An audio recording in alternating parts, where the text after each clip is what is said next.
Hello, good morning. कैसे हैं आप लोग? 9:30 हो चुके हैं, तो हम लोग क्लास की शुरुआत करते हैं। आप लोग मुझे बता दीजिए, क्या वीडियो एकदम ठीक है और साउंड एकदम ठीक है क्या? ऐसा मुझे बता दीजिए, फिर हम लोग आज की क्लास की शुरुआत करते हैं।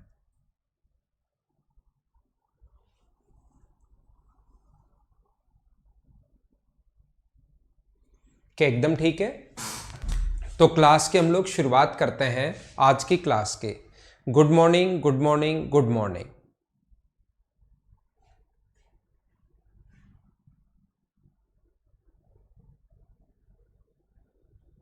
मैं एकदम ठीक हूं। आप बताइए कैसे हैं सभी लोग? क्या एकदम ठीक हैं क्या?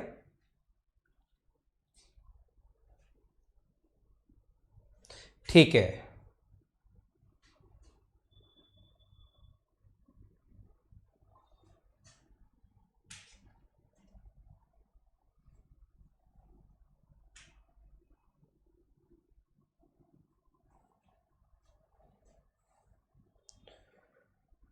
तो क्या अब हम लोग क्लास की शुरुआत करें? कल की क्लास में मैं पिरामिड के बारे में बता रहा था, पिरामिड के बारे में मैं आप लोगों को पढ़ा रहा था। और पिरामिड में मैंने दो चीज़ें आप लोगों को बताई थी। सारे लोग ध्यान रखना कि कोई भी एक बार, क्योंकि पिरामिड जो है वो अचानक से दिमाग में नहीं घुसेगा। उसको धीरे धीरे 2 बार, 3 बार, 4 बार, 5 बार, 6 बार करोगे तब आपके दिमाग में जाकर फिट होगा। और फिर हम लोग उसके क्वेश्चंस करने भी शुरुआत कर देंगे। उसका क्वेश्चन कैसे भी आ सकता है, लेकिन याद रखना अगर बहुत अच्छा क्वेश्चन पूछा गया तो या तो बेस इक्विलेटरल ट्रायंगल आएगा, या स्क्वायर आएगा, या रेक्टेंगल आएगा, या हेक्सागन आएगा। ये चार ही बेस आ सकते हैं। इसके अलावा अगर कोई भी बेस आता है तो याद रखना वो क्वेश्चन आसान होगा, बिल्कुल आसान होगा, ये आप लोग सोच लेना। ओके, ठीक है। सभी की क्लास शुरुआत हो चुकी है, तो अब हम लोग शुरुआत करते हैं आज की क्लास की।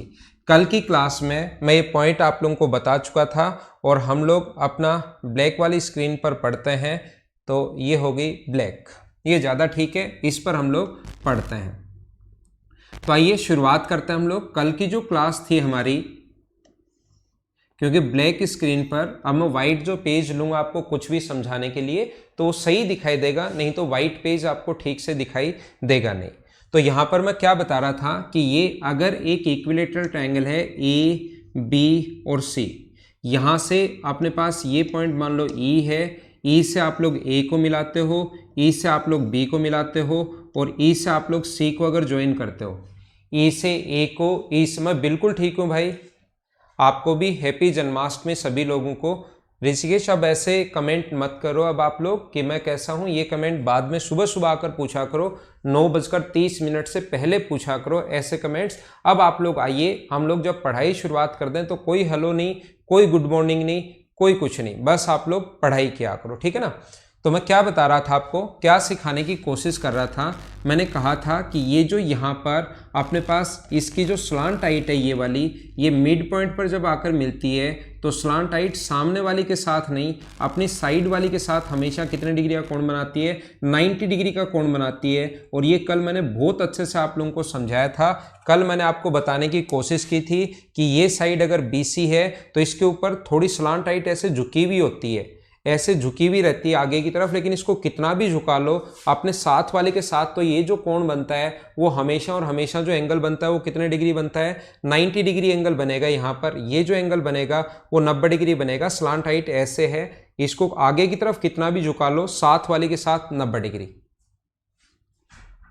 ठीक है। तो यहाँ पर मैं आपको समझाने की कोशिश करता हूँ। कल मैं आपको बता चुका था कि जब भी स्लांट हाइट के स्क्वायर में, ये याद रखना बहुत इंपॉर्टेंट है ये चीज़ें, स्लांट हाइट के स्क्वायर में अगर साइड बाई 2 का स्क्वायर अगर आप लोग प्लस करते हो तो हमेशा और हमेशा स्लांट एज का स्क्वायर अपने पास आ जाएगा, जिसकी कभी कभार हमें ज़रूरत पड़ेगी आपको ये चीज़ें समझाने के लिए। पहला पॉइंट उम्मीद है आप लोग समझ पाए होंगे। दूसरा पॉइंट, एक तो इसके फेस पर बनता है, दूसरा पॉइंट यहाँ पर अंदर की तरफ जो इसकी हाइट आकर मिलती है वो पॉइंट पर आकर मिलती है ग्रेविटी सेंटर G पर। इसकी हाइट जो है यहाँ पर इक्विलेटरल ट्रायंगल अगर हुआ तो ग्रेविटी सेंटर जी पर आकर मिलती है, ये पॉइंट डी है। तो अंदर वाले इस ट्रायंगल की अगर मैं बात करूँ, अंदर की तरफ है, ध्यान रखना ये अंदर है, ये तो पृष्ठ पर था और ये अंदर की तरफ अगर ट्रायंगल है तो कल मैंने आपको समझाया था ये अपने पास हाइट होती है, ये अपने पास स्लांट हाइट होती है। तो एच के स्क्वायर में अगर कभी भी डी जी का स्क्वायर, ये चीज़ें मैं कल की क्लास में लास्ट में पढ़ा चुका था और उसी चीज़ को 1 मिनट के लिए मैं बताता हूँ और फिर आज की क्लास हम लोग शुरुआत करते हैं। किसी को कल अगर कम समझ में आया था तो बराबर में अब की बार अपने पास जो होगा यहाँ पर होता है स्लांट हाइट, तिर्यक ऊंचाई का स्क्वायर, स्लांट हाइट या तिर्यक ऊंचाई। और डीजी निकालने का जो फॉर्मूला होता है, डीजी निकालने का जो फॉर्मूला है वो है साइड अपॉन 2√3। यहाँ पर तक मैं आपको कल बता चुका था, क्या याद है क्या? मैं आपको बहुत सारी इंपॉर्टेंट चीजें समझाने की कोशिश करता हूँ, बहुत सारे छोटे छोटे पॉइंट मैं आपको बताने की कोशिश करता हूँ। आप इस चीज को सीखना, इस चीज को आप लोग देखना।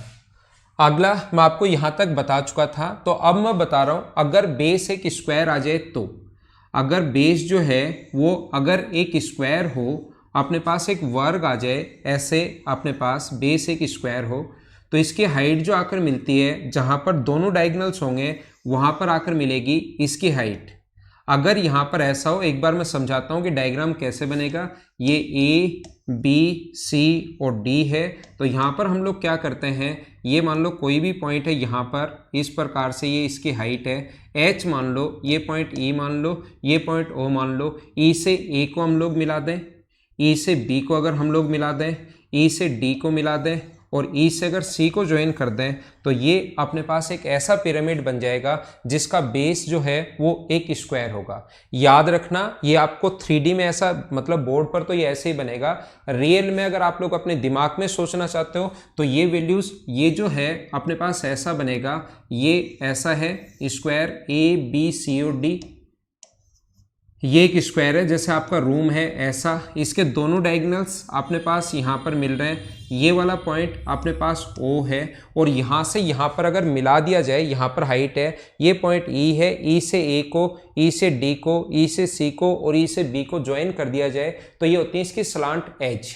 ये जो चीज़ें होती हैं ये इसकी स्लांट एज होती हैं। और अगर हम लोग, ये अपने पास जो मार्कर है, ये वाला मार्कर यहाँ पर, ये होता है इसकी मेन हाइट। जैसे कोई भी अगर नोटबुक अपने पास है तो यहाँ पर 4 कोने हैं, 1 2 3 और 4, और इसके बीच में मार्कर है, ये ऊपर वाला पॉइंट ए, अपने पास ये वाला पॉइंट है। ई से इस पॉइंट को ऐसे मिला दिया जाए, इन पॉइंट्स को, तो ये स्लांट एज है। और इनके मिड पॉइंट को मिला दिया जाए, इस पॉइंट ई से इनके मिड पॉइंट को, इनको समझ लो जब तक ये, और ये आया हुआ क्वेश्चन है, बहुत बार ये क्वेश्चन आ चुका है स्क्वायर का, तो और थोड़ी देर बाद में इनके क्वेश्चंस भी करवाऊंगा। आज की क्लास में अब हम लोग क्वेश्चन शुरुआत करेंगे। बस 3 पॉइंट मैं आप लोगों को पढ़ाता हूं। बेस अगर स्क्वायर आ जाए तो क्या करना है, हेक्सागन आ जाए तो क्या करना है, और रेक्टेंगल आ जाए तो क्या करना है, और फिर मैं इसके क्वेश्चंस करवाने की शुरुआत आपको करता हूं आपके लिए। ठीक है, ये ध्यान रखना। लग रहा है आपको, जब संगीता वर्मा, ये आपको लग रहा है कि पैरेललोग्राम है क्योंकि बना हुआ ही ऐसे है, क्योंकि 3D का डायग्राम तो आप ऐसे ही बनाओगे। अब यहाँ पर अगर मैं बना दूंगा तो फिर पॉइंट यहाँ पर हवा में बनाना पड़ेगा, और ये हवा में पॉइंट मैं कैसे बनाऊंगा, इसलिए ये बनेगा डायग्राम। जब बनेगा तो इस टाइप से एग्जाम में भी जब डायग्राम बनाओगे वो ऐसे ही आपको दिखाई देगा। याद रखना, ये यहाँ से यहाँ तक अपने पास ये जो हाइट है, ये इसकी स्लांट हाइट है, इसका मिड पॉइंट मिला दो, या इसका मिड पॉइंट मिला दो, या इसका मिड पॉइंट मिला दो, या इसका पीछे वाले का मिड पॉइंट मिला दो, ये अपने पास होती है इसकी स्लांट हाइट। मुझे पता है डायग्राम थोड़ा सा अजीब बन गया, लेकिन आपको चिंता करने की जरूरत नहीं है, मैं ये चीज आप लोगों को समझा दूंगा। समझाने का काम मेरा है, आप लोग बिल्कुल टेंशन मत लिया करो। मैं आपको क्या बता रहा था, जब भी आप लोग एग्जाम में भी क्वेश्चन करो तो याद रखना, आप लोगों को पूरा डायग्राम नहीं बनाना, डायग्राम तो बनाना पड़ेगा। मेंसुरेशन का कोई भी क्वेश्चन है, अगर चीज़ें नहीं समझ में आ रही हैं तो डायग्राम बना लोगे तो आधी से ज़्यादा चीज़ें समझ में आनी शुरू हो जाएंगी। डायग्राम बनाने के बाद आप लोग ये बात ध्यान रखना कि सिर्फ और सिर्फ इसकी हाइट आपको बनानी है, बाकी आपको कुछ भी नहीं बनाना, बाकी आपको दिमाग में रखना है। ये जब भी अगर आप लोग सोल्व करते हो तो सिर्फ और सिर्फ आप लोगों को करना क्या है, इसकी हाइट बनानी है, बाकी सारी की सारी जो चीज़ें हैं आप लोगों को दिमाग में रखनी है। ये आप लोग याद रखना, सिर्फ इसकी हाइट आप लोगों को मिलानी है यहाँ पर। ठीक है ना। हाइट बनानी है ऐसे, ये इसकी हाइट है ये मान लो, और ये बाकी चीज़ दिमाग में रखो। और मैं बता देता हूँ ये डायग्राम ऐसे है, ए बी सी और डी, सही अगर देखा जाए तो ये डायग्राम ऐसे है, ए बी सी और डी, और यहाँ से ये वाला पॉइंट है अपने पास ओ, और यहाँ पर ये वाला पॉइंट ओ है, और इसके ऊपर ये जो मार्कर है ना ये हाइट ई है। अब समझना आप लोग, इंपॉर्टेंट चीजें यहां से शुरू होती हैं, देखना।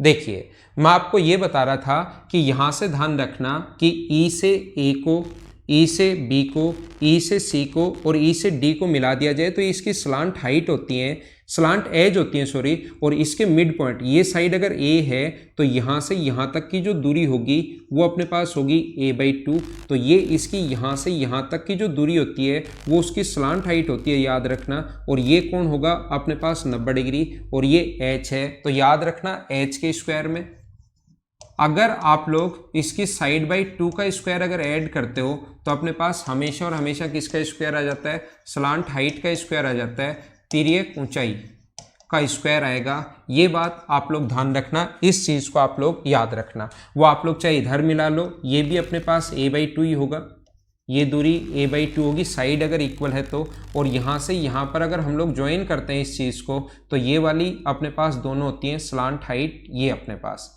यहाँ पर दूसरा अगर ई से ए को, ई से बी को, ई से सी को और ई से अगर डी को आप लोग ज्वाइन करते हो तो ये अपने पास स्लांट एज होती है, ध्यान रखना। तो स्लांट एज ये दोनों डायगोनल है तो ये अपने पास होगा d/2। तो किसी को भी चाहे इसको मिला लो, चाहे इसको, चाहे इसको, चाहे इसको, यहाँ से यहाँ तक की जो दूरी होती है वो होती है अपने पास स्लांट एज। तो याद रखना ये जो कोण होगा यहाँ पर ये कितने डिग्री होगा, 90 डिग्री। तो इस ट्रायंगल में अगर बात करूँ मैं ई और डी में तो दूसरा फॉर्मूला अपने पास क्या होता है, एच के स्क्वायर में अगर d/2 का स्क्वायर आप लोग ऐड करोगे तो अपने पास किसका स्क्वायर आता है, स्लांट एज का स्क्वायर आ जाएगा। अब की बार तिर्यक कोर का, तिर्यक कोर और तिर्यक हाइट, तिर्यक ऊंचाई, स्लांट हाइट और स्लांट एज में तो डिफरेंस आप लोगों को पता है ना, तिर्यक ऊंचाई और तिरछी कोर का अंतर आप लोगों को पता होगा, ये मैं आप लोगों को उम्मीद कर सकता हूं। बी 2 टाइम्स लिख दिया तो ए लिखो, यहां से ये ए से शुरुआत हुआ। तो मैं आप लोगों को क्या बता रहा था, ये डायग्राम में अगर देखोगे आप लोग तो आपको थोड़ी सी चीजें अजीब लगेंगी। जब भी डायग्राम में अगर आप लोग देखोगे तो थोड़ी सी चीजें अजीब लगेंगी, और यही बात अगर यहां पर आप लोग समझ लोगे अच्छे से तो देखिए ये यहां से यहां तक अगर ए है, ये अगर a है तो याद रखना चाहे आप लोग इधर मिलाओ, यहाँ से यहाँ पर मिलाओ ये भी a/2 होगा, चाहे यहाँ से यहाँ पर मिलाओ वो भी a/2 होगा, और ये डायगोनल का आधा होगा d/2 क्योंकि दोनों डायगोनल्स मिड पॉइंट पर मिलता है। अब ये हाइट h है, ये जो मार्कर है इस नोटबुक के ऊपर अगर मैं ऐसे लगाता हूं, ये जो हाइट है इस नोटबुक के ऊपर अगर मैं ऐसे लगाता हूं तो याद रखना ये अपने पास अगर ऐसे लगा दिया जाए, ठीक है ना, ये ऐसे लगा दिया जाए तो इस पर कितनी भी लाइन आप लोग खींचिए उसके प्रत्येक के साथ 90 डिग्री का कोण ही बनेगा। तो ये हाइट h है, ये मैंने नोटबुक पर अगर एक बार ऐसे लगा दिया तो ये इसमें फेस पर नीचे जो इसके साथ कितनी भी लाइन खींचो, कल मैंने बताया था 90 डिग्री का कोण ही बनेगा। तो मुझे बताइए ये अपने पास पॉइंट E है, E से अगर D को आप लोगों को मिलाना है तो एक राइट एंगल ट्रायंगल बन जाएगा। ये अपने पास E है, D है और B है, ये सही में डायग्राम ऐसे बनेगा। तो हाइट के स्क्वायर में डायगोनल का स्क्वायर, डायगोनल के आधे का स्क्वायर ऐड करोगे तो स्लांट एज, और हाइट चाहे इधर मिला लो a/2 है, चाहे इधर भी a/2 है, हाइट के स्क्वायर में अगर साइड बाई 2 का स्क्वायर ऐड करोगे तो अपने पास ये हो जाएगा स्लांट हाइट का स्क्वायर, चाहे वो इधर निकाल लो चाहे इधर निकाल लो वो दोनों बराबर होते हैं। क्या दोनों फॉर्मूले कैसे बने, क्या आप लोग समझ पाए हो क्या, एक बार हाँ ना बोलिए।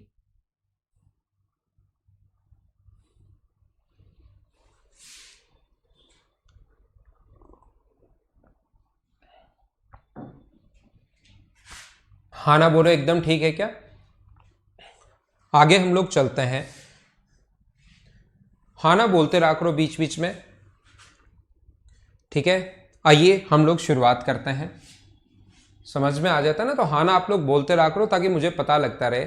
आयरन JR ने लिखा है कि ऑनलाइन पोर्टल नहीं चल रहा टेस्ट वाला, आयरन जूनियर ध्यान रखना, आपका नाम तो क्या है मुझे नहीं पता, लेकिन आपके पास अपनी टेक्निकल टीम का नंबर होगा, उनको आप लोग सेंड कर दो, आपकी जो भी क्वेरी है वो आपकी प्रॉब्लम सोल्व कर देंगे। कुछ पर्टिकुलर बच्चों को प्रॉब्लम आ रही है तो आप लोग वहाँ पर एक बार कॉल कर लेना, जो भी टेस्ट आपने पहले लिए हुए हैं और अभी अगर आप नहीं चल रहे हैं तो एक बार अपनी टेक्निकल टीम से बात कर लेना, नहीं हो तो फिर मुझसे आप लोग बता देना, हो जाएगी प्रॉब्लम सोल्व आपकी, ठीक है, प्रॉब्लम नहीं रहेगी, ठीक है ना। हाँ, प्रशांत जाखड़ ने लिखा कि डेली आप लोग हमें टेस्ट दे दिया करो। ध्यान रखना प्रशांत जाखड़, मैं क्या करूंगा आपके लिए, नेक्स्ट चैप्टर जो शुरुआत करूंगा उसके डेली मैं क्वेश्चंस अपलोड करूंगा। जो नेक्स्ट चैप्टर में शुरुआत करूंगा ये इसके क्वेश्चंस तो मैंने शुरुआत में ही दे दिए ताकि बच्चों को एक बार सारे के सारे मिल जाएं। अगले चैप्टर से मैं साथ साथ आपको डेली प्रैक्टिस के लिए क्वेश्चंस दूंगा, तो आप चिंता मत करो। टेट्राहेड्रॉन विकास कुमार में पढ़ा दूंगा, अभी चिंता मत करो, मैं सब कुछ पढ़ाऊंगा यार, आपके काम नहीं है वो, चिंता करना आपका काम नहीं है, चिंता चिता के समान होते हैं। ये अपने पास ध्यान देना, अब की बार अगर कभी भी अपने पास बेस अगर एक रेक्टेंगल है, बेस अगर अपने पास रेक्टेंगल है, पढ़ते टाइम या क्वेश्चन करते टाइम आप लोग ये याद रखना कि अपने पास सिर्फ और सिर्फ वहाँ पर ओनली और ओनली हाइट ही आप लोगों को मिलानी है, सिर्फ और सिर्फ हाइट आपको बनानी है। ये अपने पास लंबाई होगी और ये अपने पास चौड़ाई होगी, एल और बी अब की बार अलग अलग होगा।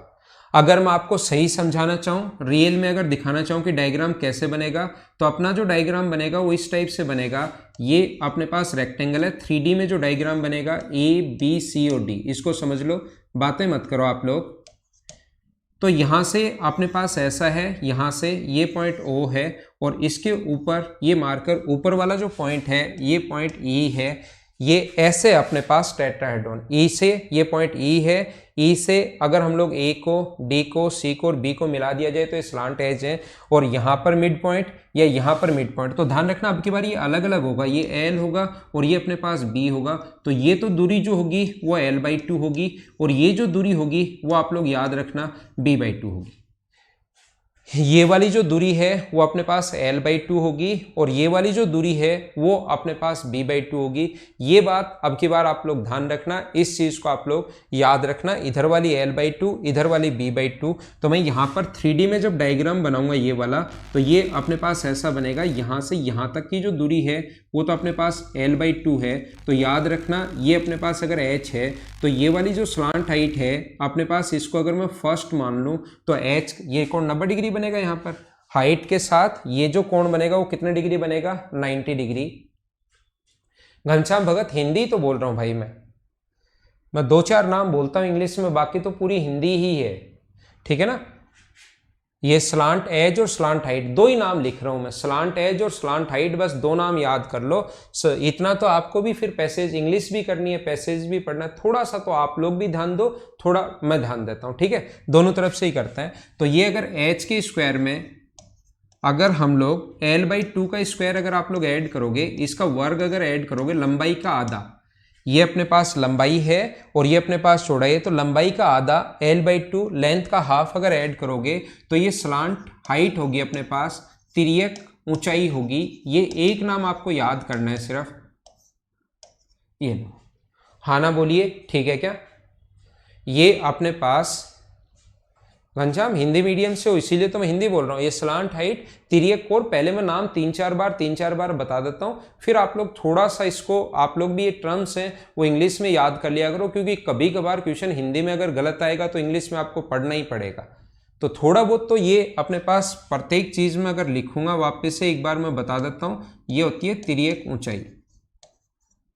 एक बार लेकिन मैं जरूर बताऊंगा, ऐसा कभी नहीं हो सकता कि नहीं बताऊं, वो पहले बताकर आया हूं मैं कि कौन सी चीज को हिंदी और इंग्लिश दोनों में मैंने लिखा था, ठीक है।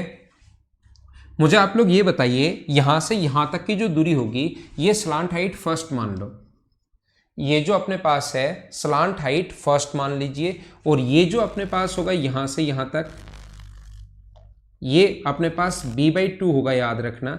ये जो दूरी होती है ये अपने पास कितनी होगी, B/2। तो इसको अगर इससे मिला दिया जाए, मिड पॉइंट से अगर कभी भी हम लोग मिलाएं तो वो स्लांट हाइट होती है, तिर्यक ऊंचाई होती है, याद रखना। और इन कोने से अगर मिलाएं तो वो स्लांट एज होती है। यहां से यहां पर मिलाओगे इसके मिड पॉइंट को, इसके मिड पॉइंट को, तो वो स्लांट हाइट होंगी। तो H के स्क्वायर में अगर B/2 का स्क्वायर प्लस करोगे तो ये आ जाएगा अपने पास स्लांट हाइट। दो टाइप की स्लांट हाइट इसमें होंगी, याद रखना। स्लांट हाइट सेकंड का स्क्वायर। कोशिश करना सीखने की आप लोग सारे लोग। यहां पर अगर हाइट के स्क्वायर में एक चीज याद रखना, कभी भी ऐसा नहीं होता कहीं पर आप लोग खुद ही मानकर बैठ जाओ कि ये इसको स्लांट हाइट जो यहां पर होगी उसको हम लोग फर्स्ट बोलते हैं, यहां पर होगी उसको सेकंड बोलते हैं। एग्जाम में जब भी पूछेगा फर्स्ट बताओ तो ऐसे निकालना है, सेकंड बताओ तो ऐसे, ऐसे नहीं होता। यहां पर दो टाइप की स्लांट हाइट होंगी, याद रखना। जो इस साइड स्लांट हाइट है ये ही इस साइड होगी, मतलब इस साइड जो स्लांट हाइट होगी वैसी इस साइड होगी, और जैसे इस साइड स्लांट हाइट होगी वैसी ही पीछे की तरफ होगी। तो दो अलग अलग टाइप की स्लांट हाइट होती है, पहली बात ये याद रखना। और दूसरी बात ध्यान रखना, वो कहेगा कि आपको लंबाई पर स्लांट हाइट बतानी है या चौड़ाई पर स्लांट हाइट बतानी है, वो क्वेश्चन में लिख कर देगा। इनको फर्स्ट और सेकंड नहीं बोलते। ये तो एक बार चीजें मैंने समझाने के लिए, क्योंकि दो अलग अलग होती हैं, तो मैंने ये बात आप लोगों को बता दी है। दूसरा अपने पास यहां पर कभी भी अगर ऐसा हो, ये वाला स्लांट एज अगर निकालनी पड़े, स्लांट एज अगर निकालनी पड़े, तो यहां पर ध्यान देना, ये वाला होता है डायगोनल का आधा। तो ये अपने पास जो है ये इस ट्रायंगल की अब मैं बात कर रहा हूं, तो ये डायगोनल का आधा d/2। तो मुझे आप लोग ये बताइए, हाइट के स्क्वायर में ऊंचाई के वर्ग में अगर विकर्ण के आधे का वर्ग हम लोग प्लस कर दें, जोड़ दें, तो अपने पास ये क्या आ जाएगा, और स्लांट हाइट स्लांट एज आ जाएगी, तिर्यक कोर आ जाएगी। ये अपने पास तिर्यक कोर है, और तिर्यक कोर जो होंगी वो चारों बराबर ही होंगी। इसकी तिर्यक कोर जो है वो चारों बराबर होंगी। तो इससे रिलेटेड अपने पास ये तीन फॉर्मूले हैं जो आप लोगों को पता होना चाहिए, जो आप लोगों को याद होना चाहिए। उम्मीद है आप लोग समझ पाए होंगे। ठीक है,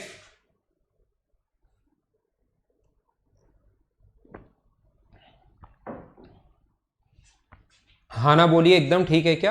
ये डायग्राम आपको अच्छे से चीजें दिखाई दे रही होंगी। ये जो है ये ऐसे है, मेरी स्क्रीन पर तो ये बहुत सही और एकदम 3D टाइप का ही लग रहा है। उम्मीद है आपको भी चीजें सही समझ आ रही होंगी सभी लोगों को। ठीक है ना, आगे हम लोग चलते हैं। नेक्स्ट मैं आप लोगों को क्या बताना चाह रहा हूं, देखिए अपने पास अगर कभी भी ऐसा है,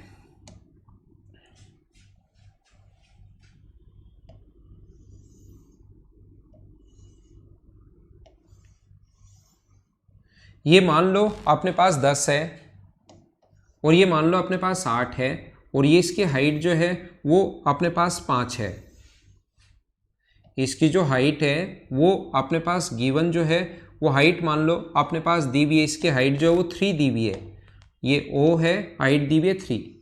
तो कहेगा इसकी जो चौड़ाई है उस पर स्लांट हाइट आप लोग बताइए। ये अगर 3 है तो हाइट अगर 3 गिवन है, ये 5 है, तो ये अगर पूछे तो हम लोग क्या करेंगे, यहाँ से यहाँ पर, यहाँ से यहाँ पर इसको मिलाएंगे, तो ये होगा 5। तो हम लोग यहाँ पर ये कोण 90 डिग्री है, तो इसकी लेंथ पूछे तो 3 का स्क्वायर प्लस 5 का स्क्वायर, यानी कि अपने पास 9 + 25 ये अपने पास होगा। और अगर लंबाई पर पूछे, दोनों अलग अलग पूछेगा, और अगर कभी भी लंबाई पर अगर हम लोगों से पूछता है, यहाँ पर अगर हम लोगों से पूछता है, तो याद रखना ये होगा 4। तो ये अगर यहाँ पर चौड़ाई पर लंबाई पर अगर पूछे तो ये 8 का आधा 4 होगा, और ये कोण यहाँ पर 90 डिग्री, तो 4 का स्क्वायर, हाइट है 3 ध्यान रखना, 3 का स्क्वायर प्लस 4 का स्क्वायर कितने का स्क्वायर होगा, 5 का। ऐसे दो अलग अलग स्लांट हाइट आती हैं, ये आप लोग याद रखना। ठीक है, बेस कुछ भी आ सकता है। ऊपर एक बच्चे ने लिखा कि सर बेस स्केलन ट्रायंगल भी आ सकता है क्या? बेस कुछ भी आ सकता है, स्केलन ट्रायंगल भी आ सकता है, राइट एंगल ट्रायंगल भी आ सकता है, ट्रिपेजियम भी आ सकता है, पैरेललोग्राम भी आ सकता है, रोम्बस भी आ सकता है, पेंटागन, हेक्सागन, ऑक्टागन, डेकागन, कुछ भी आ सकता है बेस। लेकिन वो सारे क्वेश्चंस आसान बनेंगे सिर्फ और सिर्फ 4 जब टाइप के क्वेश्चंस बनते हैं बेस। अगर एक तो इक्विलेटरल ट्रायंगल आ जाए, दूसरा स्क्वायर आ जाए, तीसरा रेक्टेंगल आ जाए, और चौथा हेक्सागन आ जाए, ये 4 बेस आएंगे तो ये चीजें सोचनी पड़ेंगी। ये बात आप लोगों को इतनी चीजें सोचनी पड़ेंगी, नहीं तो सिर्फ और सिर्फ फिर ऐसा क्वेश्चन आएगा जिसमें फॉर्मूले में वैल्यू पुट करनी है। ये अलग अलग बेस से मैं इसलिए समझा रहा हूं ताकि आपकी सारी की सारी वैल्यू क्लियर हो। उम्मीद है आप लोग समझ पाए होंगे। हाँ, स्लांट हाइट और स्लांट एज में डायरेक्ट रिलेशन होता है, हम लोग लिख भी सकते हैं, लेकिन उसकी हमें यहाँ पर जरूरत पड़ेगी नहीं, तो नया फॉर्मूला याद करने की जरूरत नहीं है, वो फॉर्मूला सेम वही होता है। अगर अपने पास कभी भी ये कोण क्योंकि 90 डिग्री बनेगा तो स्लांट एज हाइट के स्क्वायर में साइड बाई 2 का स्क्वायर प्लस करोगे तो स्लांट हाइट का स्क्वायर, वो जो पहले में पढ़ा कर आए वो इक्विलेटरल ट्रायंगल में जो था वो सभी में सेम ही चलता है, लेकिन वो कभी जरूरत आपको पड़ेगी नहीं, तो याद नया फॉर्मूला में याद नहीं करवा रहा हूं। वैसे रिलेशन आप लोग लिख सकते हो कि अगर इक्विलेटरल ट्रायंगल, स्क्वायर या हेक्सागन अगर आ जाए तो स्लांट, जो स्टूडेंट ऊपर में नाम नहीं पढ़ पाया जिसने पूछा था, स्लांट हाइट के स्क्वायर में अगर आप लोग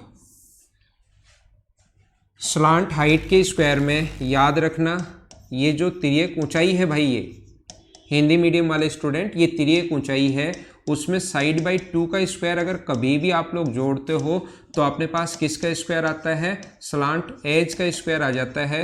ये अपने पास तिर्यक कोर है, तिर्यक या तिरछी बात एक ही ध्यान रखना, ये अपने पास कोर है, ये प्रत्येक में लगता है, लेकिन ये ज़्यादा इसकी ज़रूरत पड़ती है नहीं, इसके अलावा ही हम लोग क्वेश्चन कर लेते हैं, इसलिए मैं ये चीज़ें आपको बिना मतलब की नहीं लिखवाता हूँ, जिसकी ज़रूरत ही नहीं पड़ती वो मैं आप लोगों को नहीं लिखवाता हूँ, ठीक है ना।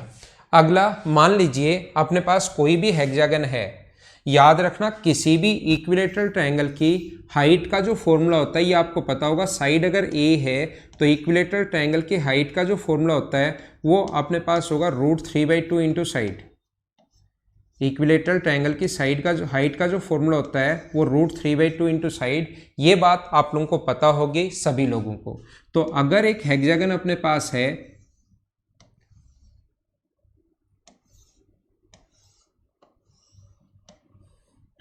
A B C D E और एफ, ये एक हेक्सागन अगर अपने पास है तो हम लोग क्या करते हैं, यहाँ पर ये जो पॉइंट अपने पास है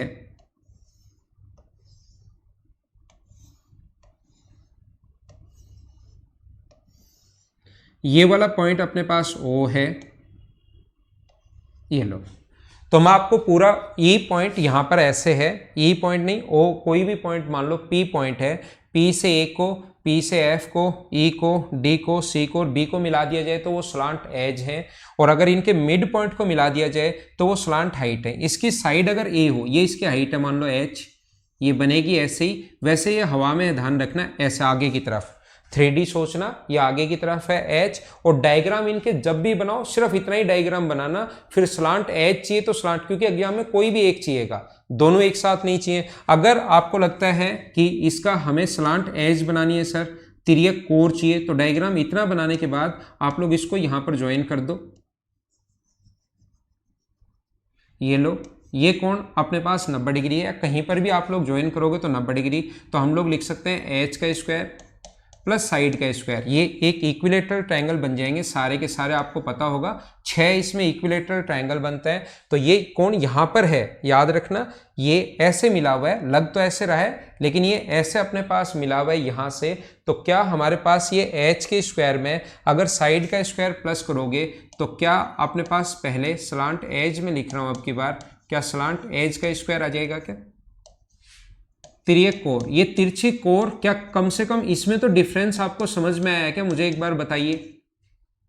स्लांट एज क्या होती है और स्लांट हाइट क्या होती है, अगर ऊपर से इस पॉइंट से इनके कोने को मिलाया जाए तो वो होती है स्लांट एज, और इनके मिड पॉइंट को अगर कभी मिलाया जाए तो मुझे बताओ यहां से यहां तक, मैं आपसे पूछना चाहता हूं सभी लोगों से, आप लोग मुझे बताना कि यहाँ से यहाँ तक अगर हम लोग देखते हैं ये जो दूरी है ये कितनी होगी, मुझे बताओ। ये अगर इसका मिड पॉइंट है तो ये वाली डिस्टेंस कितनी होगी, आप लोग सारे लोग मिलकर एक बार मुझे बताइए, ये वाली अपने पास डिस्टेंस कितनी होगी। तो आप कहोगे सर ये तो हमें इक्विलेटरल ट्रायंगल की हाइट दिखाई दे रही है, और इक्विलेटरल ट्रायंगल की हाइट का फॉर्मूला पहले भी बताया था और आज फिर से बताया, तो ये वाली जो दूरी होगी वो √3/2 इंटू ए लग रही है। तो मैं कहूँगा लग नहीं रही, ये एकदम सही है। आप यहाँ से यहाँ पर अगर मिड पॉइंट को मिलाओगे तो वो होती है इसकी स्लांट हाइट, ये मिड पॉइंट को मिलाते हो तो ये स्लांट हाइट होती है। अब ये इसकी हाइट है, ये इसकी हाइट है, और ये √3/2a है, और ये कोण यहाँ पर बनता है 90 डिग्री। तो इसमें आप लोग पाइथागोरस थ्योरम लगाओगे तो एच स्क्वायर में अगर आप लोग √3/2 इंटू ए का स्क्वायर प्लस करोगे तो अपने पास स्लांट हाइट का स्क्वायर बनेगा। ये अपने पास स्लांट हाइट का स्क्वायर, ये अपने पास बन गया है तिर्यक ऊंचाई का स्क्वायर।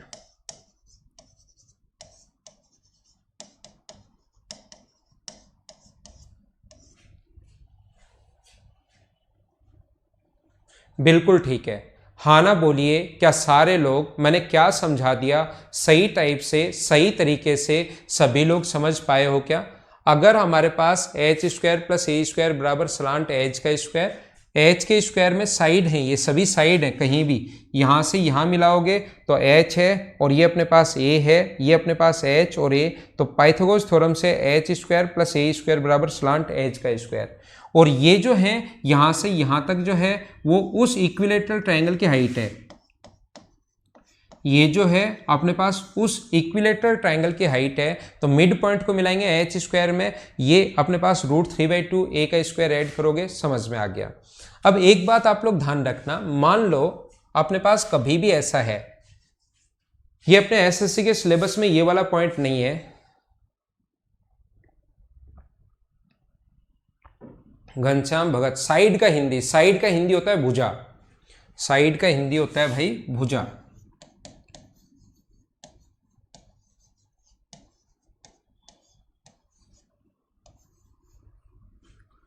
ठीक है, अब मैं आपको क्या कह रहा था, अगर, और बेस का मतलब होता है आधार,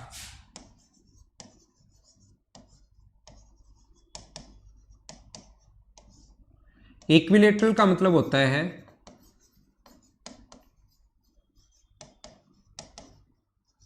समबाहु त्रिभुज।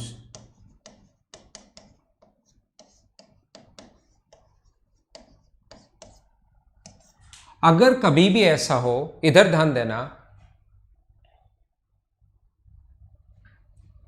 हाँ राकेश, बहुत इजी है ना, तो मैं शुरुआत में इसलिए आपको थोड़ा बता रहा था कि ये टफ है, ताकि आप पूरा ध्यान दो, क्योंकि इसके जो क्वेश्चंस आते हैं एग्जाम में, ये चीजें बहुत, जब तक 3D अगर डायग्राम आपके दिमाग में बन गया तो ये बहुत आसान हो जाता है। जैसे मैंने समझाया 3D में ऐसे बनता है, तो उस चीज से बहुत आसान हो गया। और कुछ लोग आपके आसपास स्टूडेंट से पूछना ऐसे हैं जो इसके लिए जिंदगी भर कंफ्यूज रहते हैं, उनको पता ही नहीं लगता कि किधर से कौन सी चीज कैसे आ गई। ठीक है, देखिए मैं आप लोगों को ये बता रहा था, यहां पर ये समझा रहा था, क्या समझा रहा था मैं आपको, अगर बेस कभी भी एक इक्विलेटरल ट्रायंगल है जिसकी साइड अगर ए है, बेस एक इक्विलेटरल ट्रायंगल है, समबाहु त्रिभुज है, जिसकी भुजा अगर ए है, और यहां से एक हम लोग, यहां से ई से ए को, ई से बी को, और ई से अगर सी को मिला दिया जाए, ये वाला पॉइंट अपने पास ई है, तो ये अपने पास होता है एक पिरामिड, और इस पिरामिड की ये वाली साइड भी अगर कभी ए है, ध्यान देना मैं क्या बता रहा हूं, अगर कभी भी स्लांट एज, ये वाली स्लांट एज जो होती हैं, और बेस की भुजा, आधार की भुजा, बेस की साइड अगर सभी बराबर हैं, तो याद रखना ऐसा कोई पिरामिड जिसका नीचे भी इक्विलेटरल ट्रायंगल है और बाकी 3 भी इक्विलेटरल ट्रायंगल अगर हैं, तो इसके 4 फेस बनते हैं, और चारों जो इसके फलक हैं इनको फेस फलक बोलते हैं, और चारों जो फलक हैं वो बराबर हैं, तो इसका नाम होता है टेट्राहेड्रॉन। जो आपके सिलेबस में नहीं है समचतुष्फलक, लेकिन ध्यान रखना टेट्राहेड्रॉन या समचतुष्फलक, लेकिन मैं आप लोगों को बताना चाहता हूं या सिखाना चाहता हूं कि यहां पर अपने पास ये एक टाइप का पिरामिड ही होता है, तो आपके एग्जाम में आ सकता है। अगर मैं इसको ऊपर वाले 4 फलक होते हैं, इसको अगर पकड़कर मैं ऐसे खोल दूं, तो याद रखना अपने पास यहां पर ये ए बी सी, अपने पास ए है, बी है और सी है, और बाहर की तरफ अगर इनको खोल दिया जाए, बाहर की तरफ इनको अगर खोल दिया जाए ऐसे, बाहर की तरफ अगर ऐसे खोल दिया जाए, ई पॉइंट, आपको लगेगा सर अब ई पॉइंट 3 जगह कैसे आ गया, तो याद रखना ये बेस है, ये ऊपर वापस अगर ऊपर की तरफ मोड़ोगे तो ई पॉइंट ऊपर की तरफ एक जगह आ जाएगा अगर इनको मोड़ दिया जाए तो मुझे बताइए कि इसमें 4 इक्विलेटरल ट्रायंगल नहीं बन गए क्या? एक तो बेस में है और 3 ऊपर है, तो इसके जो लेटरल सरफेस एरिया का जो फॉर्मूला होता है, इनके LHA का फॉर्मूला बहुत आसान होता है। LHA में ऊपर की तरफ 3 इक्विलेटरल ट्रायंगल हैं, तो √3/4 इंटू साइड स्क्वायर, और इसको 3 है तो इंटू किससे कर देंगे हम लोग, 3 से। टोटल सरफेस एरिया जो होता है अपने पास √3/4 इंटू साइड स्क्वायर, एक इक्विलेटरल ट्रायंगल का एरिया, और ऐसे 4 हैं तो इंटू कर देंगे 4 से। 4 से 4 कट जाएगा, लेकिन √3 साइड स्क्वायर याद मत करना, उससे आपको चीजें रटनी पड़ती हैं। और ऐसे अगर समझ लोगे तो एक इक्विलेटरल ट्रायंगल का एरिया 3 से गुना, तो एक इक्विलेटरल ट्रायंगल का एरिया 4 से गुना। हाँ ना बोलिए, क्या आप लोग सभी लोग समझ पा रहे हो क्या? यहां पर अपने पास दूसरा जो है इसके वॉल्यूम या आयतन का जो फॉर्मूला होगा होता है a³/6√2, और यहां पर इसके जो हाइट का जो फॉर्मूला होता है वो अपने पास होता है √2/√3 इंटू साइड, ये अपने पास इसकी हाइट का फॉर्मूला होगा। इसके हाइट का जो फॉर्मूला होता है वो होता है √2/√3 इंटू साइड, ये अपने पास इसके हाइट का फॉर्मूला होता है। ये आप लोग फर्स्ट टाइम पिरामिड आपको समझ में, अच्छी बात है। ये अपने पास इसका LHA है, ये टोटल सरफेस एरिया है, ये आयतन है, और ये अपने पास इसकी हाइट का फॉर्मूला है। अपने पास इक्विलेटरल ट्रायंगल का फॉर्मूला होता है √3/4 इंटू साइड स्क्वायर, भुजा का स्क्वायर यानी a², और इसको इंटू कर देंगे 1/3 से, इंटू कर देंगे √2/√3 इंटू, हम लोग इंटू कर देंगे किससे, a से, तो √3 से √3 कट जाएगा, तो a³ अपने पास ये जो हो गया वो 6√2, ये अपने पास ऐसे बन जाता है इसका फॉर्मूला। उम्मीद है आपको समझ में आया होगा। LHA में 3 है, ऊपर की तरफ 3 ही जो फलक है ना, ऊपर फेस है कितने, ऊपर 3 इक्विलेटरल ट्रायंगल है, नीचे 1 है, तो 3 है तो 3 से गुना, टोटल 4 है तो 4 से गुना। वॉल्यूम का फॉर्मूला अपने पास ये है, हाइट का फॉर्मूला अपने पास ये है, और वॉल्यूम का फॉर्मूला याद होगा 1/3 area of base into height. ये वॉल्यूम का फॉर्मूला कैसा है वो मैं आप लोगों को बता रहा हूँ।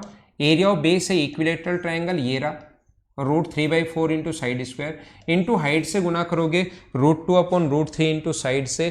कंप्लीट अगर सोल्व करोगे तो a³/6√2 ये अपने पास आ जाएगा।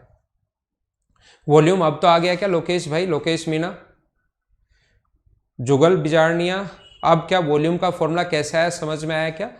वॉल्यूम का फॉर्मूला तो 1/3 एरिया ऑफ बेस, तो एरिया एक इक्विलेटरल ट्रायंगल है, और इक्विलेटरल ट्रायंगल का एरिया जो होता है वो अपने पास ये होता है √3/4 साइड स्क्वायर। एच की जगह हम लोगों ने ये रख दिया, सोल्व कर लिया, अपना आंसर आ जाएगा। हाँ, तभी संगीता वर्मा, तभी हम लोग इसको टेट्राहेड्रॉन बोलते हैं। बेस की साइड और ऊपर वाले ट्रायंगल की साइड तीनों बराबर हैं, यानी 4 इक्विलेटरल ट्रायंगल बनता है।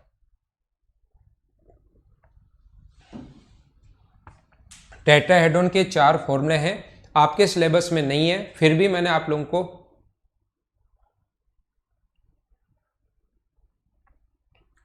बता दिया है, लिख दिया है।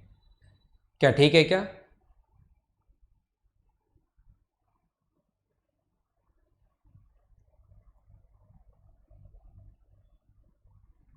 ये a का क्यूब करना भाई, मैंने गलती से स्क्वायर लिख रखा है, ठीक है आपकी बात, ये a³ होगा यहाँ पर और यहाँ पर, ये स्क्वायर लिख दिया।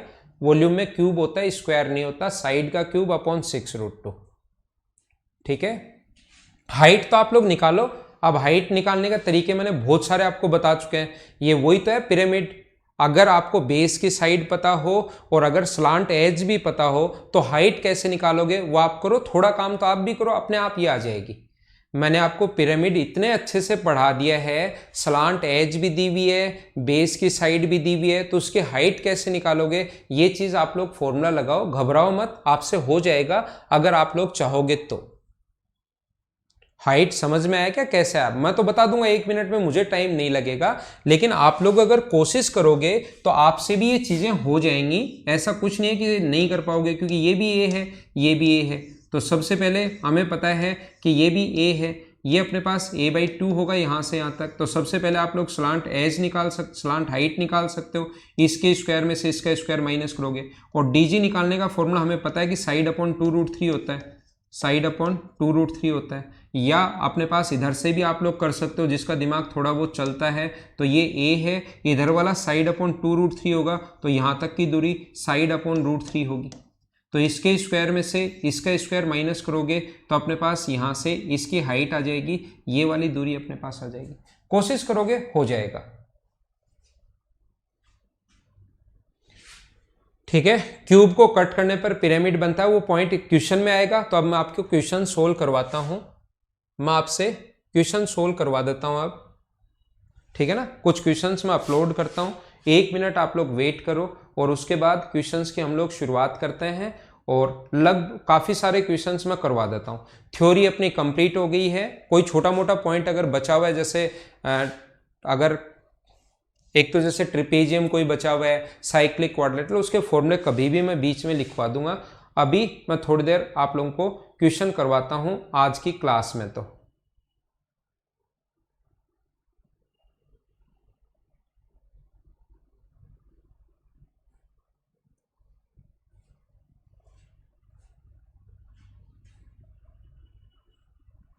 ठीक है,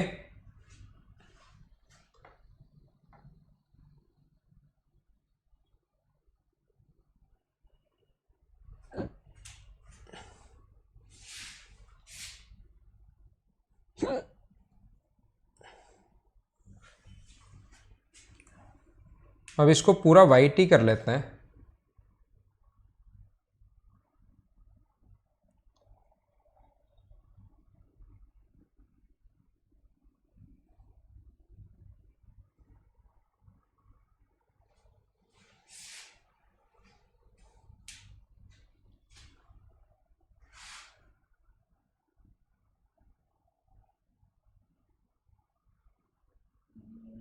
देखिए, क्वेश्चन यहां तक मैं आप लोगों को करवा चुका था। अब हम लोग शुरुआत करते हैं। अब मैं आपको इसके 3D के क्वेश्चन नंबर 7 से 6 तक 2D के थे, जो मैं पहले 2D पढ़ाने के बाद करवा चुका हूं। अब हम लोग 3D पर चलते हैं। चलो फटाफट क्वेश्चन सोल्व करने की कोशिश करो। हाँ, ये क्वेश्चन हो गया, तो मैं वो नहीं करवा रहा हूं। अब हम लोग कुछ जो क्वेश्चंस 3D मैंने पढ़ाया अभी, तो 3D के क्वेश्चंस मैं आप लोगों को करवा रहा हूं। करने की कोशिश कीजिए आप लोग।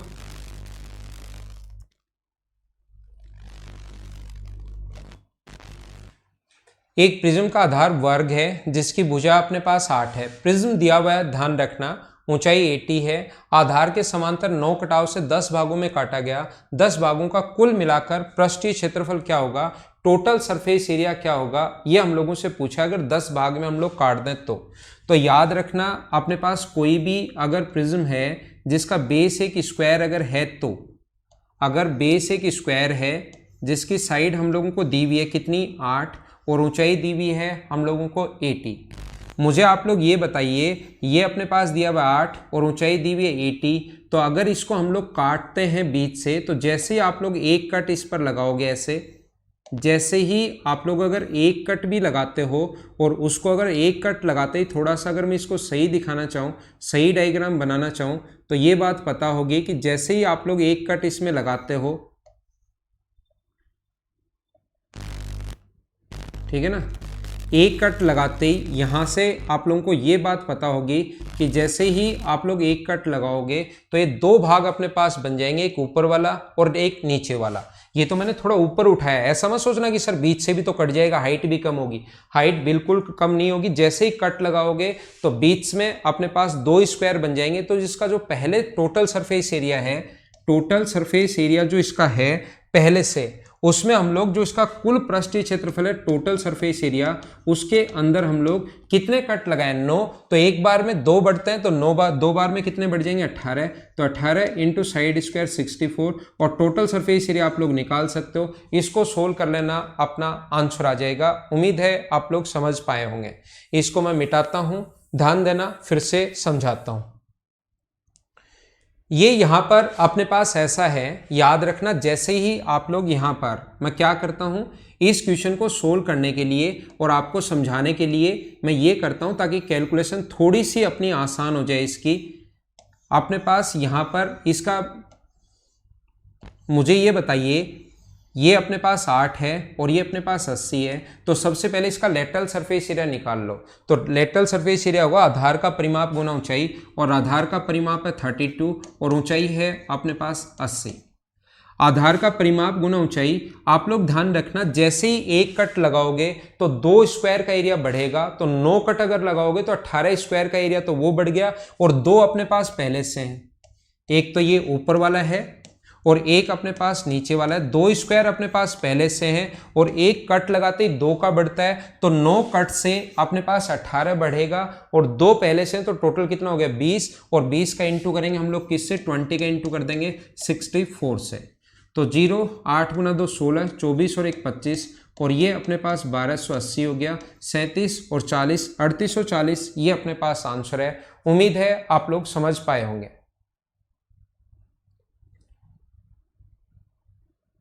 धर्मेंद्र कुमार का आंसर है कि प्रिज्म को आपने पिरामिड की तरह क्यों नहीं बनाया।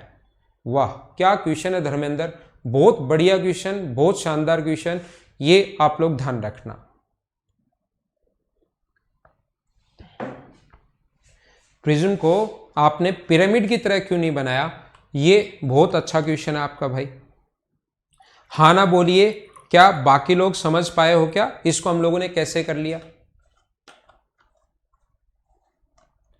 ठीक है, अगला क्वेश्चन हम लोग करने की कोशिश करते हैं। नेक्स्ट क्वेश्चन मैं आप लोगों को समझाता हूं, इसको मैं मिटाता हूं ताकि नेक्स्ट क्वेश्चन हमारे सामने हो।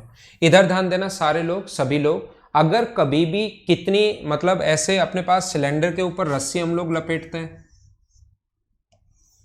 तो रस्सी की कोई ना कोई हम लोगों को लेंथ क्या होगी, अगर उसकी मोटाई या ऐसा कुछ दिया हुआ हम लोगों को मिलेगा। सिलेंडर के ऊपर कभी भी सिलेंडर के ऊपर रस्सी अगर लपेटनी है तो याद रखना, इससे आप लोग रेक्टेंगल बना लो, इसको काट के, और रेक्टेंगल आप लोग सोचा करो कि ये वाला जो होगा अपने पास, ये अगर रेडियस आर है, ये अगर रेडियस आर है तो ये अपने पास होगा 2πr, और ये अपने पास ऊंचाई अगर h है तो ये एक रेक्टेंगल बन गया 2πrh। अब इसके ऊपर ही तो रस्सी हमें लपेटनी है, तो यहां पर अगर रस्सी ऐसे बांधोगे तो कुछ भी चीजें समझ में नहीं आएंगी। यहां पर अगर ऐसे रस्सी आप लोग बांधते हो तो आपको पता नहीं लगेगा, नजदीक नजदीक एकदम ऐसे रस्सी अगर बांधते हो तो ये चीजें आपको पता नहीं लगेंगी। तो बजाय क्वेश्चन ऐसे करने के हम लोग क्या कर लेते हैं, क्योंकि रस्सी तो हमें यहीं तो लगानी है, रस्सी इसके ऊपर ही तो लगानी है, तो हम लोग क्या करते हैं, इसका क्षेत्रफल हमें याद है और रस्सी की जो भी मोटाई होगी उसको इंटू कर देंगे उसकी लेंथ से, तो अपने पास उसकी ये मोटाई है मान लो एक बार, तो रस्सी फिर से ऐसे, तो ध्यान रखना दोनों का एरिया बराबर होना चाहिए। तो रस्सी की जो भी अपने पास मोटाई है, नजदीक नजदीक होगा एकदम, रस्सी की जो भी अपने पास मोटाई होगी, मान लो b है, उसको इंटू कर देंगे l से, तो रस्सी टोटल इसी क्षेत्रफल को घेरेगी, बराबर इसका क्षेत्रफल 2πrh, और ये दोनों बराबर होंगे। तो सिलेंडर के ऊपर अगर कभी भी रस्सी लगानी है, तो इसके ऊपर अगर कभी भी रस्सी लगानी है तो ध्यान रखना अपने पास इस चीज को, रस्सी पर हमारे पास एरिया इस प्रकार से उसकी लेंथ निकालते हैं। रस्सी की मोटाई हमें दी हुई मिलेगी और उसकी लेंथ हम लोगों से पूछ लेगा।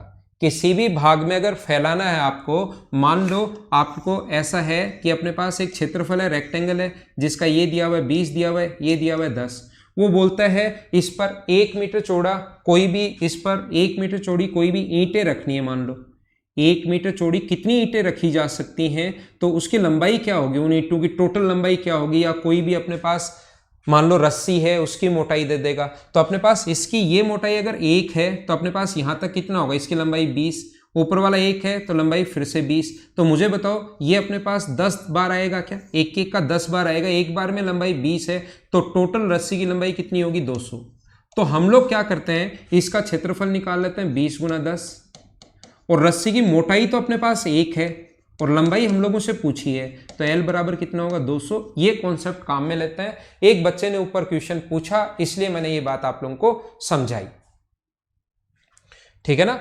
इसका आप लोग इसका कर्ड सरफेस एरिया इसके रस्सी के एरिया के बराबर होगा। रस्सी की चौड़ाई आप लोगों को दी हुई मिलेगी और उसकी लंबाई आप लोगों से पूछेगा। अगर कभी भी सिलेंडर के ऊपर से आपको रस्सी लपेटनी है तो अगला क्वेश्चन हमारे सामने ये रहा, चलो करने की कोशिश करो। अब देखना भाई, अब की बार ये अपने पास एक शंकु है तो उसको शंकु की तरह ही बनाएंगे। ये क्वेश्चन नहीं हो सकता कि शंकु को सर आपने ये सिलेंडर की तरह क्यों नहीं बनाया, या शंकु को सर आपने ऐसे क्यूब की तरह क्यों नहीं बनाया, ठीक है ना। सिलेंडर जो शंकु है, कोन जो है, उसको आपने क्यूब की तरह क्यों नहीं बनाया, ये तो कोई क्वेश्चन होगा नहीं, ध्यान रखना। इसमें तो मैं क्या समझाऊं क्यों नहीं बनाया, करो पढ़ो।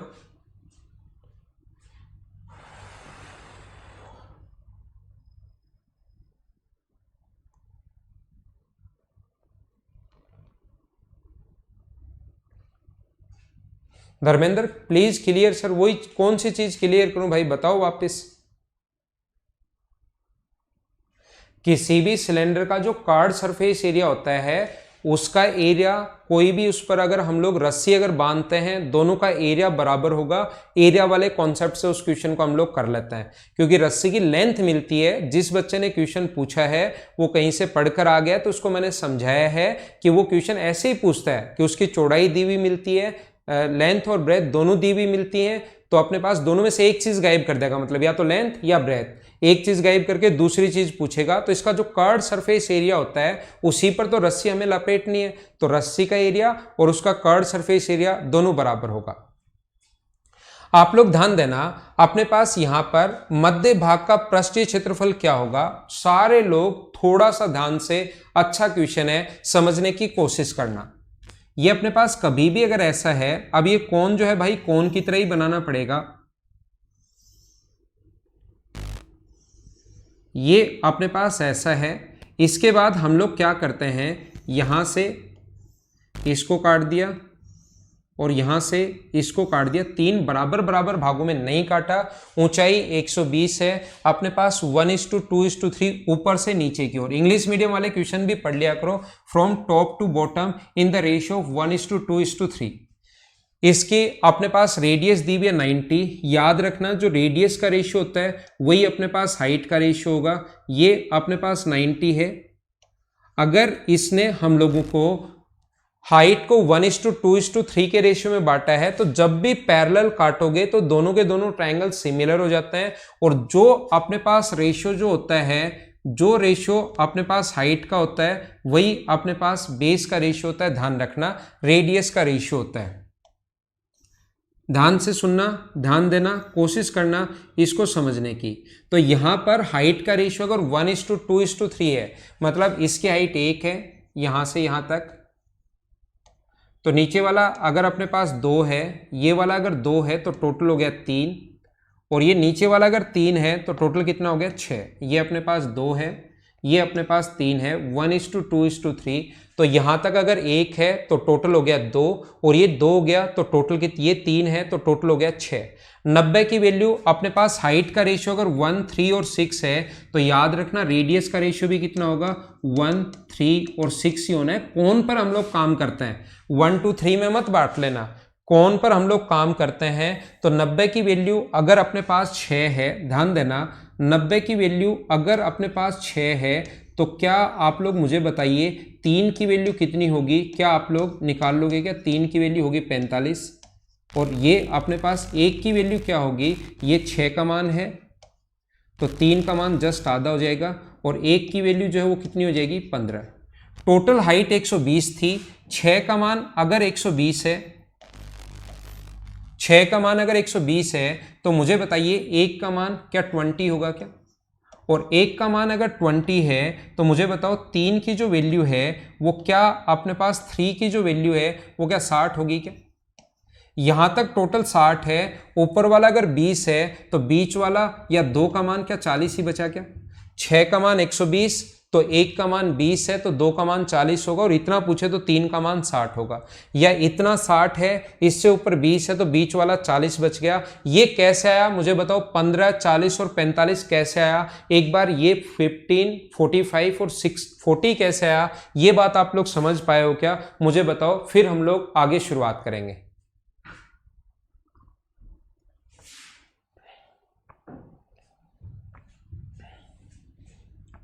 हाँ ना बोलिए, एक बार मुझे बताइए कि बिल्कुल ठीक है क्या। यहां पर अपने पास अब इसका हमें टोटल सरफेस एरिया देखना है, कुल पृष्ठीय क्षेत्रफल हमें इसका देखना है। अगर ये बात आपके समझ में आ गई है तो इसमें हम लोग इसका सरफेस एरिया लेते हैं, ये अपने पास होता है, ये बीच में एक अपने पास फ्रस्टम बन गया। इनका एरिया हमें चाहिए। अब इनका एरिया अगर चाहिए तो हम लोग क्या करेंगे, इसके एरिया का फॉर्मूला होता है पाई। इसके एरिया का जो फॉर्मूला होता है वो अपने पास होता है pi r plus r into l plus r square. ये अपने पास इसके टोटल सरफेस एरिया का फॉर्मूला होता है। ये अपने पास टोटल सरफेस एरिया का फॉर्मूला होता है pi r plus r into l plus r square. तो एल निकालना पड़ेगा। अब एल का फॉर्मूला होता है H square plus are minus are का स्क्वायर, यानी ये आ जाएगा 50। ये अपने पास जो होगा ये अपने पास आ जाएगा 50। तो पाई का मान 22/7, आर प्लस आर का मतलब 60, एल का मतलब 50, आर स्क्वायर का मतलब 20/25 और इस आर का स्क्वायर का मतलब 45 का स्क्वायर ही 20/25 होता है और इस आर का स्क्वायर का मतलब 15 का स्क्वायर 225। तो ये 3000 आ गया, ये 2200 आ गया। तो अपने पास 22/7 या 5200 अपने पास 50 होगा। 7 से कट गया 7 बार, बचा 3 5 बार, 0 22 पंजे 110, 0 कैरी 11, 22 गुना 7 154 तो 165 11 तो 16,500 ये अपना आंसर आ गया। ध्यान रखना, हमें पता है कि जैसे जो भी फ्रस्टम बनता है, ध्यान देना, जो भी फ्रस्टम अपने पास बनता है उसका फॉर्मूला जो होता है वो pi r plus r into l plus r square. तो अपने पास क्या है, पाई का मतलब होता है 22/7 और 22/7 का मतलब अपने पास इसका मतलब जो भी संख्या अपने पास फ्रैक्शन में तो दी भी है नहीं, इसका मतलब वो नंबर 11 का मल्टीपल होना चाहिए। इस टाइप से बड़ा करने के बजाय हम लोग क्या ढूंढते हैं कि ये 22 आएगा, 22 का मतलब फ्रैक्शन में अपने पास है नहीं, तो वो जो क्वेश्चन नंबर आएगा वो 11 का मल्टीपल होना चाहिए। और 11 का डिविजिबिलिटी रूल आपको आता है क्या? 11 का चेक करने का तरीका होता है बाहर वालों को ऐड करके और बीच वाले का माइनस अगर करो तो अपने पास या तो 0 होना चाहिए या 11 होना चाहिए या ऐसे होना चाहिए। तो अपने पास इनको अगर ऐड करोगे और इनको ऐड करोगे तो अंतर जो आना चाहिए 11 का, या तो 11 का भाग देकर देख लो किस में जा रहा है, तो इसमें जा रहा है। या डिविजिबिलिटी रूल से अगर हम लोग चेक करें, डिविजिबिलिटी रूल बोलता है कि 11 में ऐसे ऐड करोगे 7 0 तो 7 में से 4 माइनस करोगे तो 3 बचा, तो इसमें 11 का भाग नहीं जाएगा। 0 तो छोड़ दो, इनका कोई यूज है ही नहीं। 8 में से 7 माइनस करोगे तो 2 बचा, नहीं जाएगा। 5 और 1 6, 8 में से 6 माइनस करोगे 2 बचा, नहीं जाएगा। 5 और 1 6, 6 में से 6 माइनस करोगे 0, ये 11 का भाग जा रहा है। तो आप लोग ऐसे चेक कर लिया करो। हाँ ना बोलिए, क्या सारे लोग समझ पाए हो क्या? आदित्य मील को नहीं समझ में आया कि आर प्लस आर इंटू 50 कैसे कर दिया। आर और आर को जोड़ोगे 15 और 45 को जोड़ोगे तो ये आ गया 60 और एल का मान अपने पास कितना है 50। एल का मान कितना आया, कैसे आया? एल बराबर होता है H square plus are minus are का स्क्वायर। तो h की वैल्यू तो है 40 के स्क्वायर में अगर आप लोग 45 में से 15 माइनस करोगे तो 30 का स्क्वायर अगर ऐड करोगे तो ये 50 का स्क्वायर होता है। तो l की वैल्यू कितनी आ गई 50, इसलिए हम लोगों ने l का मान कितना रखा 50 रखा। बताओ दोनों तरीके से क्वेश्चन आप लोग समझ पाए हो क्या? तो याद रखना, ध्यान रखना कि हमेशा इस चीज को 99% क्वेश्चंस में आंसर नहीं आता है। इस तरीके से आजकल पहले आ जाता था, पहले 70-80% तक क्वेश्चन में आंसर आ जाता था, लेकिन ये मत सोच लेना कि मैं तो हमेशा यही लगा दूंगा। आजकल ऐसे क्वेश्चंस में आंसर नहीं आता है क्योंकि वो 3 ऑप्शन देता है। अब एग्जामिनर भी समझ गया है कि बच्चे ऐसे क्वेश्चन कर लेते हैं, मैं तो अच्छा क्वेश्चन लिखता हूं और कुछ बच्चे ऐसे कर लेते हैं, तो अब कोई एक आधे क्वेश्चन में ही होगा। ध्यान रखना, हर क्वेश्चन में तरीका नहीं लगेगा। कहीं बैठते ही सोचोगे छोड़ो इस तरीके को, यही बेस्ट है, यही सबसे अच्छा है, मैं तो ऐसे ही कर लूंगा। क्या ठीक है? ये आशुमिना आज पूछ रहे हो आप फॉर्मूला कैसे आया, पिछली क्लास देखिए उसमें मिल जाएगा कि फॉर्मूला कैसे आया। शायद आज ही आप आए हो अचानक से, आप पिछली क्लास देखिए, आप शुरुआत की क्लास देखिए, हमारी कम से कम 21-22 घंटे की क्लास हो चुकी है, तो उसमें अगर आप लोग देखोगे तो आपको पता लग जाएगा फॉर्मूला कैसे आया। ठीक है, तो याद रखना 20 की वैल्यू टोटल अपने पास 6 है, तो 6 की वैल्यू अगर 20 होगा तो 1 का मान होगा, 6 की वैल्यू 120 है तो 1 की वैल्यू होगी 20, तो 3 का मान 60 आ गया, यहाँ से यहाँ तक ये 60 है, 1 का मान 20, यहाँ से यहाँ तक 20 है, तो टोटल 60 में से 20 माइनस करोगे तो नीचे वाला बचा 40। अब ये बीच वाले का हमें एरिया निकालना है, तो ये अपने पास 40 बचा, हमें रेडियस भी चाहिए, तो रेडियस कैसे निकालोगे? रेडियस अगर ये रेशियो 1:2 3:6 है, हाइट का रेशियो इनका, तो रेडियस का रेशियो भी यही होता है सिमिलरिटी से। तो 90 की वैल्यू अगर 6 है तो फिर 3 का मान, 1 का मान 15, तो 3 की वैल्यू 45 और 1 का मान 15। अब ऐसा एक फ्रस्टम बन गया जिसका ऊपर बेस तो अपने पास ये तो है, रेडियस है 15, नीचे वाली रेडियस है 45, और मुझे उम्मीद है कि ये आप लोग कर लोगे कि ये फॉर्मूले में अब मैं आपको समझा चुका हूँ कि इसका फॉर्मूला कैसे बनाते हैं, और इस चीज़ का टोटल सरफेस एरिया कैलकुलेशन आपको करनी है। ठीक है, आगे चले।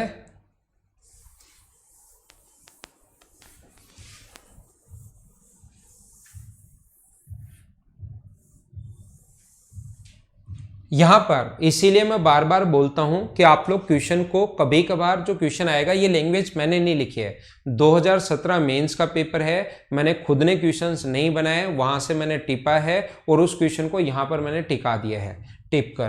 तो अब आप लोग देख लेना कि यहाँ पर बेलन का पृष्ठीय क्षेत्रफल दिया हुआ है, तो आप लोग अगर इस चीज़ को 2πr r+h लिख लेते हो तो फिर आपको इसको सोल्व आपसे होगा नहीं, क्योंकि अपने पास यहाँ पर दिया हुआ है कर्व्ड सरफेस एरिया है सिलेंडर का 594।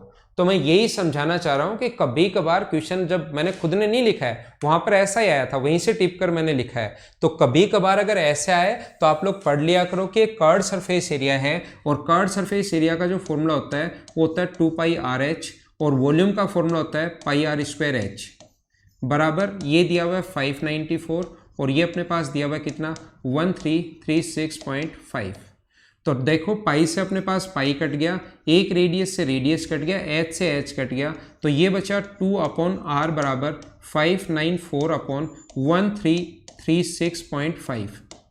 और यहाँ से आप लोग, क्योंकि अपने पास रेडियस ये 2πrh बराबर अपने पास दिया हुआ है 594, तो यहाँ से h पूछा है, तो यहाँ से रेडियस की वैल्यू निकालेंगे, वो यहाँ पर पुट करेंगे, सोल्व करेंगे, अपना आंसर आ जाएगा। तो कल से अब मैं क्वेश्चंस की शुरुआत करूंगा, थ्योरी आप लोग अच्छे से पढ़ लो, क्वेश्चंस मैं थोड़े से अब फास्ट करवाऊंगा, कल से जल्दी जल्दी क्वेश्चंस मैं करवाऊंगा, कैलकुलेशन कुछ क्वेश्चंस की मैं छोड़ दूंगा कि इसको आप कैलकुलेट करो, और थोड़ा सा मैं कल की क्लास से फास्ट चलूंगा, तो थ्योरी और आज तक जितने क्वेश्चंस करवाए मैं उनको वापस देख लो, बार बार देखोगे तो चीजें आप लोग अच्छे से समझ पाओगे। Okay, thank you. कल की क्लास में फिर मिलते हैं कल मॉर्निंग में, और क्वेश्चंस हम लोग करेंगे, और क्वेश्चंस हम लोग थोड़े से फास्ट करेंगे, तो जो आपको क्वेश्चंस मिल चुके हैं उनको आप लोग पहले से सोल्व करने की कोशिश किया करो, ताकि आप लोग जब मैं पढ़ाऊं तो बार बार प्रॉब्लम आपको नहीं आए।